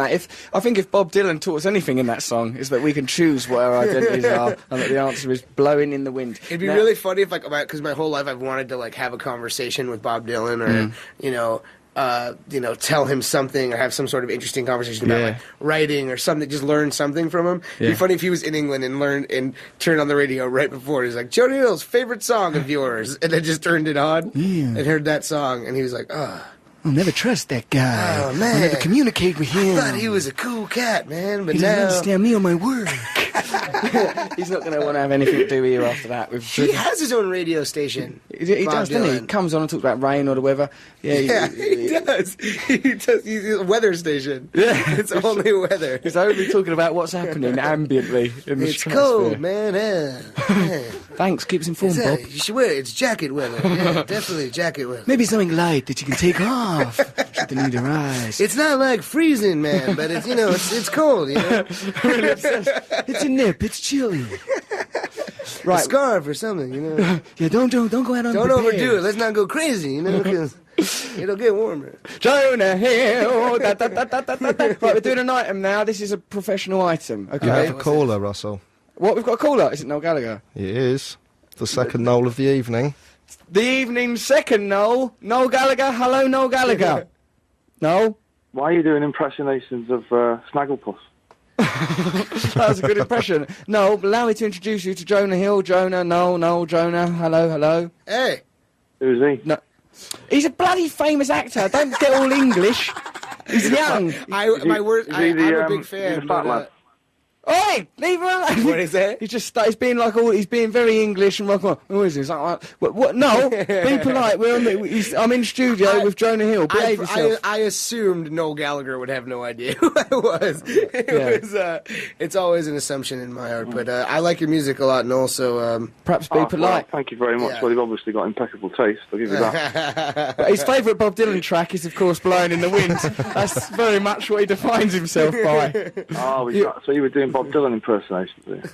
That's what we were both doing. Wait, so Noel, when is Bush coming out with another record? Who? There we go. He's fighting right back. Do you see, Noel? You've got yourself into a situation with a comedian and not for the first time. Noel, you're right, mate. I don't understand what that was all about then. About Bush, a band that managed to break America. Yeah? It's about me being a dumb American. It was a joke about Americans. People not knowing about me. Oh, really? So I nervously laughed then. Listen, no, why? Don't be horrible. Be your normal self. Stop showing off. I've just woken up because I was listening to the show and then I fell asleep as you and the second unfunniest man in comedy were nervously laughing at each other's bollocks humour. So Me and Noel Fielding, he means there. That's who he's attacking. Do you guys have this great relationship where you? Where he hurts my feelings. He wishes, yeah.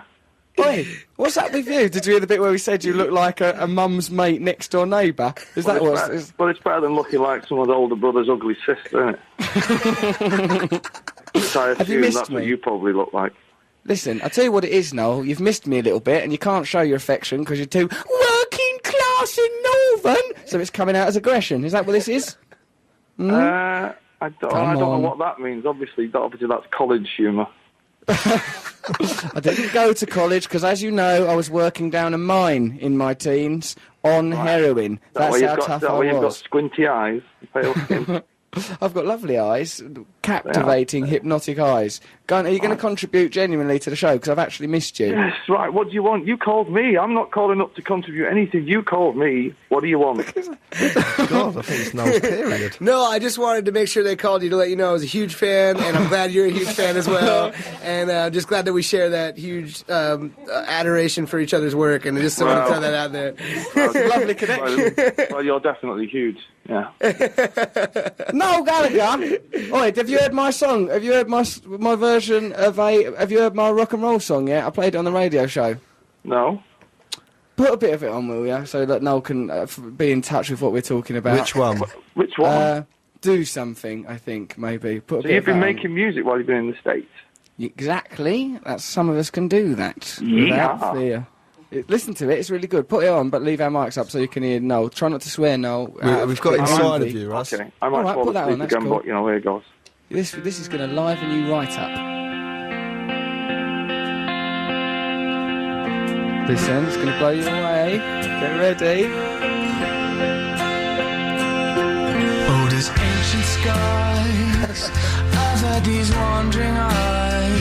Call that rock and roll, You took me by surprise when you let me inside of you.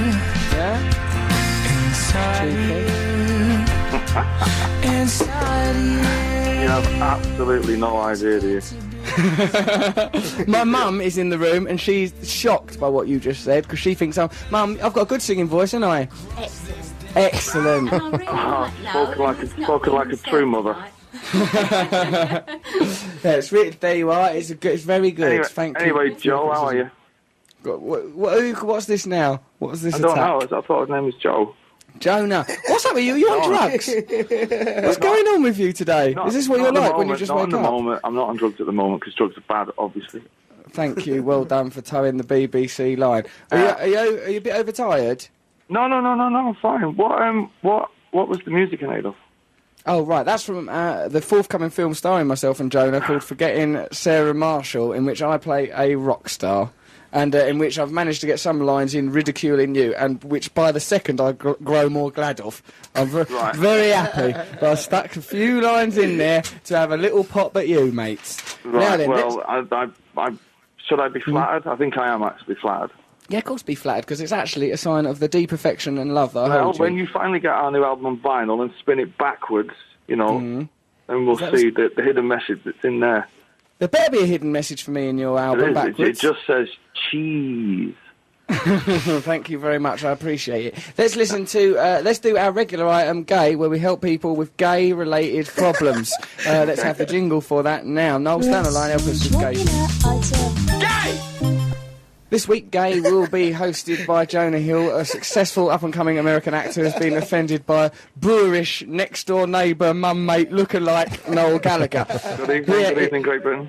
There he is. So here we go. This is a question for all of us here. It's from Jamie D. Why is it, says Jamie D, that gay men are generally attracted to these four professions? Shop assistant, hairdresser, air steward and nurse. Why is that? Why are they doing that, says Jamie D. Jonah Hill, why do you think that's happening? I don't know. Is nurse one of those? The shop assistant, hairdresser, nurse. Why have you not come across a gay nurse? Because I've had to have a gentle inspection from a man who was dead gay and was well up for like being proper gay in a very sort of clear and blatant way. Really? Okay, pop it out. All right, let's have all that. Oh, and then when they put that thing down the hole in your penis, like he did catheter? that. That's right, I keep hold of that now. I'm not as young as I was, dear. So yes, I think we can. I make those. Really? That's a lovely hobby. I hope Bob Dylan's still listening. So maybe you can do him one. I made Bob Dylan's catheter. So listen, what about these four gay professions, Jonah? Do you have a view on that or not? No, I don't really know. No? Noel, do you have a good view? I think the gay quarter in comedy's already taken up, so that's probably all that's left, isn't it? Nice and insulting. He's referring to us being gay, you guys. There it is. Wait, are you a comedian or? Yeah. He does a lovely little sideline. You can be relied on to do some ridicule. Okay, well, hold on. Here is another gay inquiry. It's from Lauren. Dear Russell, Matt, and Nick the Vicar's son. I'm a girl and I'm in love with a gay man. He tells me stuff about his boyfriends and I find it very uncomfortable, but we're really good friends, so I have to listen even though I'm in love with him and his gayness. That's Lauren. What are we going to do about that? Jonah, have you got any words of wisdom? Go for it. Yeah, just try and... I kind of actually spaced out while you were talking. Oh, I assumed it was... What did you space out on? I don't know, I was thinking about something else. You're here to help. You must focus on the item, Jonah. I apologise. So go for it just seemed like the appropriate Go answer. for it. Go for it. That's all of you. What if the problem had been I feel suicidal? What if it had been I'm gay and I'm thinking of killing myself? Oh, okay, yes, no. yes, it was. No, it wasn't. She says I'm uncomfortable with myself. I'm gay and I feel uncomfortable about it. Well, go for I'm thinking of ending be it all. Be gay. No, just be gay. Right, so just be gay, don't kill yourself. No, definitely don't kill yourself. Be gay. Good, coming on here, effing blinding, getting the teenagers of Britain, the gay teenagers of Britain to Get kill it us. up, Britain. There it is, Jonah Hill there. Noel, as you know, the problem was actually a woman is in love with her gay friend. I was just testing Jonah's moral boundaries. What do you think that woman should do about her gay friend, Lauren, there? Well, just humour him for a while. Yeah, but hold on. She actually fancies him and he No, is she gay. doesn't. She only thinks she does. What, because he's inaccessible? Well, yeah, of course. He's just slightly out of reach, isn't he? Just slightly out of reach. He's there, but he's gay, so it's difficult. He's there, but he's biting for the other side. So her emotions are, in a way, confused. Wasted, a bit like yours for mine, Russell. Wasted. What, like my particular gay emotions that I have towards you? Yes, you know, the way that you can't let, 2 hours of your life go by without mentioning me somehow, whether it be disparaging or bigging me up or dressing me down. All that's the same thing. I big you up, I dress you down, you're like a living Barbie to me, you are. That's big right, you Russell, up. darling. That's how I see you. It all amounts to flirting, as we both know. Yeah, it's a kind of flirting, it's kind of healthy. I'm glad we found a way to relate to each other that's healthy. No, hang on a minute, we don't relate to each other. Okay, fair enough. Let's make that. I relate to you. Mm. You just you find me fascinating. I'm intrigued by you. You're an intriguing and delightful man. Yeah, well, yeah. I find you irritating, but I put up with you. Bless I've heard the You're drunk, aren't you? You've come on our radio show drunk, and you've been unusual. I'm really glad you're here. I'm going to call you directly after this. I'm going to call you. I'm going to get your wife in a battered women's refuge. You never call me directly after. You always call me directly before you want something, and you never call me directly afterwards. I know. See, do you see, it hurts him. That's why he acts like Russell, come on. Right, come on then. Right, we've got to wrap up the show now. The show's nearly over. We need to have some news. But before that, Poet Laureate of the show, Mr. G, will summarise the show. Put his jingle on. He's got a jingle now. Someone... I seen him on the telly the other night. You seen G on the telly? What's his career doing? He was on BBC London News or something. Oh, yeah. What's going on? Don't be blasé about it. Oh, yeah. What are you doing on BBC London News? Promoting hoodies. He was being interviewed by some BBC presenter who was asking him what he was up to, and he was talking in that exact voice that he just spoke in then. That was him, so it was definitely him. G, were you being yourself, or did you act all weird? Me and Sarah actually sat in and went, that's that geezer. Russell's radio show. Right, fair enough. What, G, do you want to justify what the hell was going on? No, I'm going to do the poem. Fair enough. Don't muck about. That's Mr. G there, Poet Laureate of the show. This poem is called Abreast of the Matter. Amateur calamities caused by tantrums of travesty, torch lights shine bright like lanterns of insanity. Lactating for 2 Olympics, tipped milk relays the holistic remedy to heal the world from unreasonable misfits. Redefining the moon, the sun's obliged to give room. From transatlantic showdowns admiring the womb. Ducked in a bush, rodents reluctant to push. So just let the vinegar be administered and stuck in our mush. There he goes, Mr. G there, summarising the show. Poet Laureate of the show. Thank you, Mr. G. Thank you, man. Have we got to wrap up the show now? Is the show nearly over? Yeah, you've got got a couple of minutes. Well, it's been a lovely show. Noel, thank you very much for your curmudgeonly, wrinkly rocker contributions. You fit that stereotype more with every passing day. Yeah, whatever. Yeah. And then suddenly adolescent, Noel Gallagher there, thank you. He's still on the show, he's acting all sulky, he doesn't hang up or anything though, stays doing the show. Yeah, whatever, I can't be bothered. Right, so thank you, Noel Gallagher, you've been fantastic. Thank you, Noel Fielding. Remember, Noel Fielding is doing Teenage Cancer Trust. You can get tickets for that at the Albert Hall. Lovely calls, I'll send some sort of message. Matt, plenty. Stop it! Stop I'm just showing keeping off. out of this show now. It's I basically know, it's awkward. a bloodbath. Jonah Hill's come here. He's been all lovely, wonderful contribution. Listen to Jones's Jukebox. You probably listen to that online. When are you doing your week of that? Oh. I don't know. He The don't summer know. or He don't need to something, promote. He's confident. It's the air of a confident man. I didn't come here to promote anything. He don't I need just to came to promote hang nothing. out with you, man. Thank you. I'm glad you did. It's Yeah. lovely to have you. You've been a lovely guest, and Thanks, to tell you man. the truth, even though we didn't cling to the rigid And no, structure. I'm sorry we didn't get a chance to do the segment you want to do, which is where you point out all your favorite parts of all my movies. I apologize. Maybe next time we can get to it. We'll get to that. You have my word. We're going to do Noel's favourite things about Jonah Hill. Gone way over my head, man. You're in the. Is he a film star? Noel Gallagher gets Superbad on next I don't know show. what's going on. Look, it's a good film. You're sounding out of touch. Get a grip. You've got a new album out soon. You're breaking up there, mate. Sorry. You're cracking up, Gallagher. You're cracking up. You're insane in the membrane. So thank you, Noel. Thank you, Matt Morgan. Thank you, Mr. G. Thank you, everyone. Next week, have we got anyone good on the show next week? We will have. Yeah, we will have.